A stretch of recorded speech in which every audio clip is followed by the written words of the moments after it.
सजना छुई आलू मसला आज आम प्रस्तुत करवा से बादाम को देकर प्रस्तुत करवा बहुत ही टेस्टी रहिबो। तो आपण मैंने फुल वीडियो को वाच कर बनातु देखिए पूरा पूरी नुआ शैली प्रस्तुत हम। तो देखिए जापे केते ये स्वादिष्ट बनी थी। तो देखो केते सुंदर देखा आपण मैंने रुटी सहित परोटा सहित कि भात सहित खाइबे ना तो देखिए पूरा जमीब। तो फुल वीडियो को वाच करके बनातु देखिए परफेक्ट बनब। वीडियो पसंद आसे लाइक शेयर सब्सक्राइब करने को जमारे भूलतुनि। नमस्कार जय जगन्नाथ फ्रेंड चिली कुकिंग को आपण मानक अनेक अनेक स्वागत। तो देखो ये किसी मो आलू को छोट छोट पीसेस रे कटिंग कर देइछि। पुणी से सजना छुई भी छोट छोट पीसेस रे मु कटिंग कर देइछि। पुणी से पियाज टमाटो कटिंग करछि। पुणी देखो ये बादाम अल्प टिके राशि मु ऐड करछि। आपण माने चाहिए राशि को स्किप करी काजू भी ऐड करि परिबे। जहाँ भी फ्लेवर पसंद आपण माने ऐड करि परिबे। अल्प टिके पानी देगिरी गोटा आम पेस्ट प्रस्तुत करदे। अदा रसुण भी पेस्ट बनैकी साइड रे रखिदबा। प्रथमे गोटे करी नबा करी अल्प टिके पानी दबा। आम से ऐड करदबा आलू को अल्प टिके स्वाद अनुसार दबा लुण जी आलू ने से अनुसार लुण को एड करदे। आलू जमी देखा सुंदर लगे से अल्प टिके हलदी गुंड दबा गोटे चामच। आम कभर को बंद कर आलू को पूरा 5 मिनट पर्यंत सीझा दबा। 5 मिनट पर आपण मानक कभर बाहर कर देखा देखु आलू आमर ये पाखापाखि 80% पूरा सीझी भी गला। तो यही समय एड करदे आम सजना छुई को देखु यही समय जब एड करेंगे तो हल्का सीझे। जब आलू सहित एड कर दे था ताहले देखिए पूरा सीझिक से बीड़ी जाता। तो सजना छुई को अधिका टाइम आम आपको सीझेबानी केवल 3 ରୁ 4 मिनिट पर्यंत टिके हाई फ्लेम रे आम सीझेबा। 3 ରୁ 4 मिनिट पर आपण मानक देखा देखु परफेक्टली सजना छुई भी सीझी आलू भी आमर सीझी भी जाइए। आलू आमर पूरा पूरी 90% आलू सीझी जाइए। तो आलू को एबे आम पानी रू छाणी गोटे प्लेट को बाहर करदबा। बाहर करी आपको आम एबे साइड रे रखिदबा। तो देखो पाखर भी देखा केते सॉफ्ट बनी सजना छुई।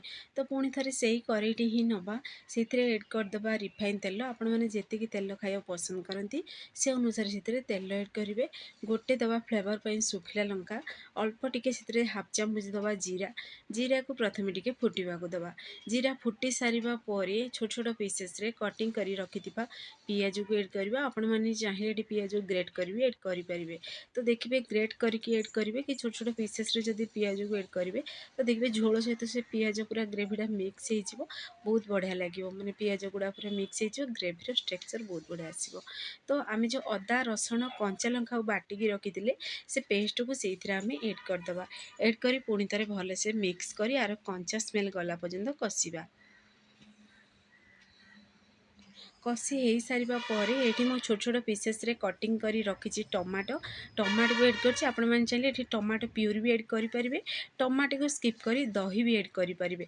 दही भी देखिए ये बहुत बढ़िया दही एड करने द्वारा ग्रेवीर स्ट्रक्चर बहुत बढ़िया आसो।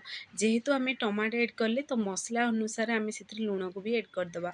तो देखिए कुकिंग फास्ट हम जेहेतु टमाटो एड कलापर जब लुण एड करदेवे ना कुकिंग फास्ट हम जल्दी टमाटो पूरा सीझीज। ये केवल ग्रेवी बा झोल अनुसार ही लुण को एड करवा। पुणी थे आम गोटे तेजपत्र को प्रथम ही एड करवा कथा मुझे भूली जाइए तो ये एड कर। तो गोटे गिन्ने देखु ये घर बेसिक मसला ही मुझे बेसिक मसला हलदी गुंड गोटे चामच लंका गुंड नहीं गोटे चामच पुणी से गरम मसला देती गोटे चामच। तो मुझे काश्मीर रेड चिली नहीं जमी सुंदर देखा। तो आपण मैंने चाहिए राग लंका गुंड भी एड करेंगे। तो राग मुझे कंचा लंका को बाटिक एड कर तो मुझे काश्मीरी लंका गुंड ये नहीं। तो गुंड मसलार अल्प टिके पानी देकी भलसे मिक्स करदे। ये पानी देकी मिक्स करने द्वारा बटा मसलार स्वाद आसो। तो ये चलते से मसला को से एड कर आम पुणी थर टिके भलसे कषिदबा जमी चारि साइड पूरा तेल देखा न जाइए से पर्यंत कषा आम मसला को। तो देखो यही प्रोसेस रे मसला को कषिदेवे। तो ये कभर को टिके बंद करदे। कभर को पूरा 3 ରୁ 4 मिनिट तो बंद करेंगे। 4 ରୁ 5 मिनिट पर कभर को बाहर कर देखा देखु केते बढ़िया पूरा मसला आमर कषि। तो चारि साइड पूरा तेल भी देखा जाउची। तो मसला ये आमर परफेक्टली एवं कषि भी हो सारा। तो एबे चलतु से आम एड करवा। तो देखो पाखर भी देखा केते सुंदर भी देखा जाउची ना मसलाटी। तो यही प्रोसेस पर्यंत मसला को कषिबे। आमे बाटिकी रखिथिले राशि पुणी से आमे बाटिकी रखिथिले बादाम को, से बादाम राशि को ऐड करबा। राशि को स्किप करी आपण माने चाहिए नड़िया को भी ऐड करके बाटी पारिबे। तो एबे चलंतु भल से टिके मिक्स कर दबा। तो देखिए राशि कि नड़िया ऐड करबा द्वारा कौन हम ना से पूरा देखिए बादाम रो स्मेलटा आसबनी आ खाया पूरा टेस्टी भी लगिबो। तो एबे पुणी थरे भल से आपको मिक्स करी टिके कषि हवा दबा। तो पुणी थरे टिके कभर को बंद करदेबा 3 ରୁ 4 मिनिट पे। 3 ରୁ 4 मिनिट पर आपण मानक देखुची देखंतु केते बढ़िया हमर मसला टी कषि हो सारानी। तो मझी मझी टिके मिक्स करुथिबे जेहेतु आमे सेथिरे बादाम ऐड करचंदी, राशि रो पेस्ट ऐड करचंदी। तो देखिए पोड़ी जिबार भी संभावना अछि। तो स्लो आंच रे ही ए सब मसला को कषिबे। तो मसला हमर परफेक्टली कषि हेई सारिबा परे आमे सजना छुई आलू को सेथिरे ऐड करी पुणी थरे टिके भल से आको मिक्स करदबा।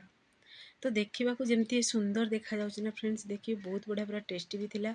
तो आपण मैंने घरे आपको निश्चय ट्राए करूँ, देखिए नुआ शैली जेहेतु बनाऊँ तो घरे भी समस्ते पसंद करेंगे। तो पुणी थे भल से आपको टिके मिक्स करी आम कषि हवा को दबा। आलू पुणी छुई जमी लुण को सी एब्जर्व कर मसला को एब्जर्व कर। तो पुणी थे कभर को बंद करी आउ 3 ରୁ 4 मिनिट पर्यंत टिके कषिबा। 3 ରୁ 4 मिनिट पर आपण मानक देखौछि देखंतु केते बढ़िया पूरा सजना छुई आलू हमर कषि भी हो सारानी। तो यही समय आम ऐड करदबा गरम गरम पानी ऐड करवा। तो सब बेले गरम पानी ही ऐड करेंगे, जी ग्रेवी रखा चाहूँगी झोल रखा चाहूँगी से अनुसार से पानी को ऐड करेंगे। ऐड करके भल से पुणी थरे टिके मिक्स करदबा। तो सब बेले गरम पानी ऐड करेंगे, जदि देखिए ठंडा पानी ऐड करदेवे ना से पांचिया स्वाद आसो आ कुकिंग भी स्लो हम। गरम पानी ऐड करने द्वारा टेस्ट तार बहुत बढ़िया रहा आ कुकिंग भी फास्ट हम। तो से प्रति टिके ध्यान देवे। तो आउ अल्प टिके पानी ऐड करदबा, जेहेतु ये ठंडा है बादाम पड़ी तो बहलिया बनीजिव से मुझे झोल रखुची। तो पुणी थे चलतु कभर को टिके बंद करी आपको टिके किसी समय आम फुटा दबा। तो देखंतु फाइनाली प्रस्तुत हो सारानी कम समय रे। तो आपण मैंने फटाफट घरे प्रस्तुत करें। तो ये चलतु लास्ट रे अल्प टिके आम कस्तूरी मेथी दबा। कस्तूरी मेथी जगह आपण मैंने छोट छोट पीसेस रे कटिंग करी धनिया पत्र भी ऐड करें। चाहिए गोटा मसला पाउडर बा बिरियानी मसला भी ये ऐड करें। तो सेम प्रोसेस रे आपण मैंने बिना पियाज रसुन भी बनई पारे। ये अदा रसुन को स्किप करी एमती भी आपको बनई पारे। तो फाइनाली आमर प्रस्तुत हो सारा। एबे आम गैस पेन को ऑफ करदबा, कभर को भी टिके बंद करी टिके किसी समय सेट हवा दबा।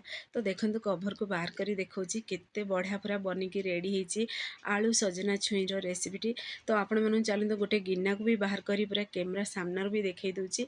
तो आपण माने घरे आको निश्चय ट्राए करंतु, देखिए पिलाठू बड़ समस्ते पसंद करेंगे। तो फ्रेंड्स आपने जब भिडियोटी मोर पसंद आसो सांग मान को शेयर करूँ, लाइक करूँ। चैनल जदि नुआ अच्छा चैनल को मोर सब्सक्राइब कर दिंतु, बेल आइकन क्लिक कर दिंतु, जहाँफल मोर सब वीडियो नोटिफिकेशन प्रथम आपण मानक पहुँचो। मुझे इजी इजी वीडियो नहीं आसबि, आपण मैंने देखिए घरे आको निश्चय ट्राए करूँ। तो जदि फेसबुक पेज देखुं ताहले फेसबुक पेज मोर फॉलो करूँ। फाइनाली आमर प्रस्तुत हो सारी सजना छुई आलू मसला। तो देखंतु पुणी से आम ऐड कर बादाम दे बनई। तो आपण मैंने